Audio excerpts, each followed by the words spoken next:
Hello friends and hello my dear students, my little superstars. तो कैसे हैं आप सब लोग? और मैं आशा करता हूं कि आप सब लोग काफ़ी अच्छे होंगे और काफ़ी मज़े कर रहे होंगे। तो friends and my dear students, आपका एक बार फिर से स्वागत है आपके अपने यूट्यूब चैनल प्रिंस सर की पाठशाला में। तो बच्चों, जैसे कि आप सब जानते हैं कि अभी जो हमारी सीरीज चल रही है वो है वोकैबुलरी, और वोकैबुलरी से जो मैं आज आपके लिए टॉपिक लिया है मैंने, तो आज का टॉपिक होगा हमारे पास प्रोवर्ब्स। और प्रोवर्ब्स भी जैसे कि मैं बाकी वीडियोस के अंदर अल्फाबेटिकल ऑर्डर में लेके चल रहा हूं, तो प्रोवर्ब भी मैं आज वही लाया हूं जो अल्फाबेटिकल ऑर्डर में लेटर बी से स्टार्ट होने वाली हैं। और साथ ही साथ मैंने प्रोवर्ब का हिंदी मीनिंग और इंग्लिश मीनिंग दोनों ही आपके लिए राइट किए हैं, जिससे कि आपको उसको समझने में आसानी हो।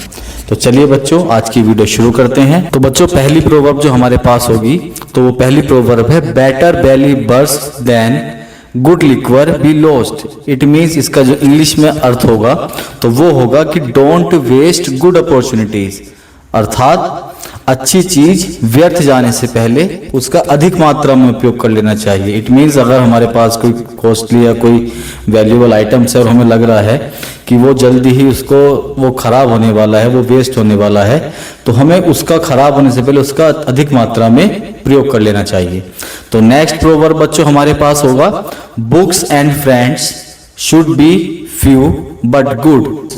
इट मीन्स कि क्वालिटी मैटर्स देन क्वांटिटी। और इसका हिंदी में जो अनुवाद होगा वो होगा कि किताबें और दोस्त कम हो लेकिन अच्छे हो।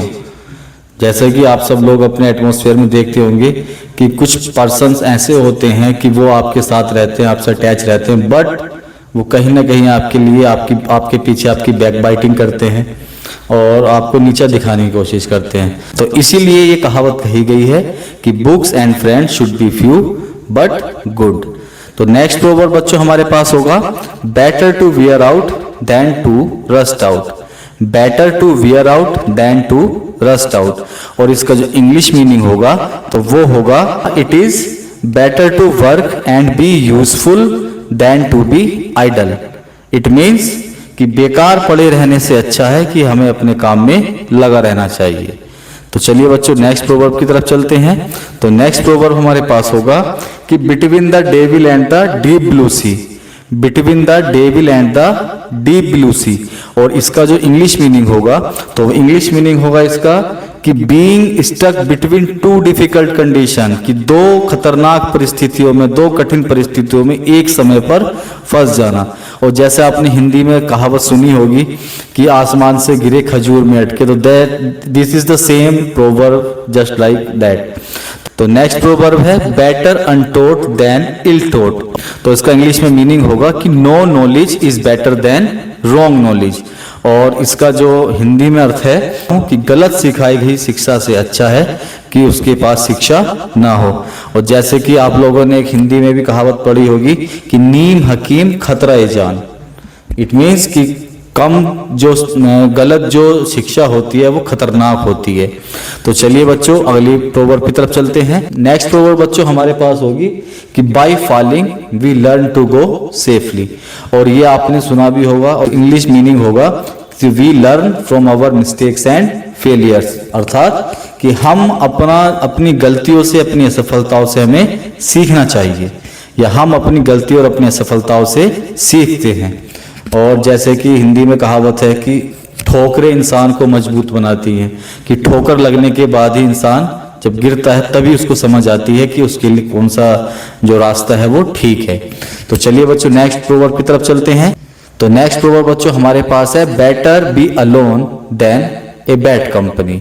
और इसका इंग्लिश मीनिंग होगा, तो बच्चों इसका इंग्लिश मीनिंग होगा it is safer be alone than with bad people. और इसका हिंदी अनुवाद होगा कि गलत लोगों की संगति में रहने से अच्छा है कि आप अकेले रहें। तो जैसे कि आजकल का एटमॉस्फेयर है कि यदि हमारी संगति किसी गलत लोगों से है तो वो कहीं ना कहीं हम लोगों को भी अफेक्ट करती है। तो इसलिए कहते हैं कि गलत लोगों की संगति में रहने से अच्छा है कि आप अकेले रहें। तो चलिए बच्चों, नेक्स्ट प्रोवर्ब की तरफ चलते हैं। और नेक्स्ट प्रोवर्ब बच्चों हमारे पास होगी burn not your house to fright the mouse away.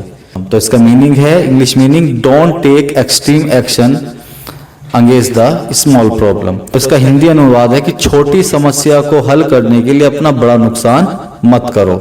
It means जहां पर आपने हिंदी में कहावत सुनी होगी कि जहां पर सुई से काम चलता है तो वहां तलवार की आवश्यकता नहीं पड़ती। तो नेक्स्ट प्रोवर्ब की तरफ चलते हैं बच्चों।